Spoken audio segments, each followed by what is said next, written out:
గారిని మాట్లాడవలసిందిగా, మేడిపల్లి సత్యనారాయణ మాట్లాడవలసిందిగా కోరుతున్నా. జై భీమ్.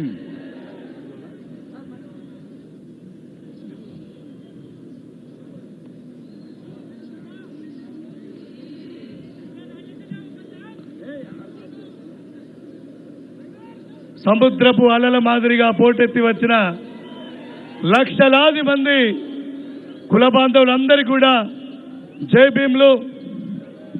ఈ సమావేశానికి వేదిక మీద ఉన్న సహచర శాసనసభ్యులు వివేక్ వెంకటస్వామి గారు, నాగరాజు గారు, వినోద్ గారు, సర్వయ్య గారు, వేదిక మీద ఉన్న పెద్దలందరికీ, తెలంగాణ రాష్ట్ర నలుమూలల నుంచి వచ్చిన సోదరులందరికీ కూడా పేరు పేరున నా యొక్క హృదయపూర్వక నమస్కారాలు.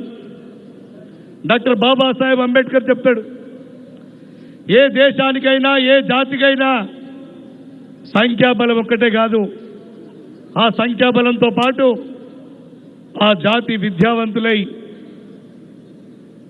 విజ్ఞానవంతులైనప్పుడే ఒక ఆత్మగౌరవంతో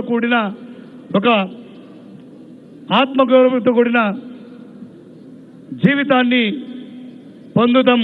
అట్లాంటి జాతికే విలువ ఉంటుందని చెప్పి మన జాతి ఆనాడు స్వాతంత్రోద్యమంలో కానీ, తెలంగాణ ఉద్యమంలో కానీ, ఈ రాష్ట్రంలో కానీ, ఈ దేశంలో కానీ ఏ సామాజిక ఉద్యమం వచ్చినా కూడా ముందు వరుసలో ఉన్నాం.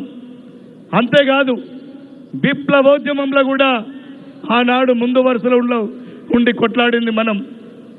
దురదృష్టవశాత్తు గత 30 సంవత్సరాల నుంచి మన జాతిని కొన్ని వర్గాలు, కొన్ని పార్టీలు కలిసి ఇది దోపిడీ చేసే కులం అని చెప్పి మనల్ని అవమానాలకు గురి చేస్తున్నది. ఆ అవమానాలకు పుల్ స్టాప్ పెట్టాలని చెప్పి ఈ వేదిక ద్వారా మనం పుల్ స్టాప్ పెట్టాలని చెప్పి మేమందరం కూడా మాట్లాడుకొని, ఇలా ఎవరో అవమానించిరని, ఎవరో మనల్ని నిందించిరని మనం బాధపడాల్సిన అవసరం లేదు. మనమేందో మనకు తెలుసు. ధైర్యానికి, సాహసానికి ప్రతీక మనం. ఇలా గొంతు లేని కులాలకు కూడా మనమే నాయకత్వం వహించి, ఇలా దళితులందరూ కూడా ఒక పెద్దన్న పాత్ర పోషించి, ఇలా కేవలం 1% లేని కులం రాజ్యాధికారం వెళ్తున్నప్పుడు మనం కూడా రాజ్యాధికారం ఎందుకు వెళ్ళకూడదని మీ అందరినీ నేను అడుగుతున్నా. మనం ఒకవైపు మన హక్కుల కోసం కొట్లాడుతూనే మనం రాజ్యాధికారం కోసం కూడా కొట్లాడాలి.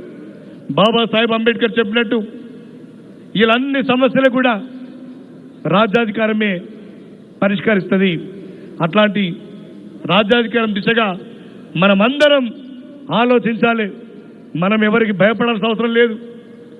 మనం ఎవరిని దోచుక తినలేదు, ఎక్కడ దోపిడీ చేయలేదు, ఎవరికి భయపడాల్సిన అవసరం లేదు. మనందరికీ ఎక్కడ ఏ సమస్య ఉన్నా అండగా మేమందరం ఇక్కడ ఉన్నాం. ఎవరికి ఏ సమస్య ఇచ్చినా కూడా క్షణాలలో గద్దె లెక్క వాలి మన జాతిని మనం కాపాడుకుంటామని చెప్పి మీ అందరికీ చెప్తూ, ఇదే స్ఫూర్తిని మనం ఐకమత్యాన్ని చాటి ముందు కూడా మన సత్తా చూపాల్సిన అవసరం ఉంది. ఈ అవకాశం ఇచ్చిన మీ అందరికీ కూడా మరొక్కసారి పేరు పేరున ధన్యవాదాలు తెలియజేస్తూ ముగిస్తూ జై భీమ్.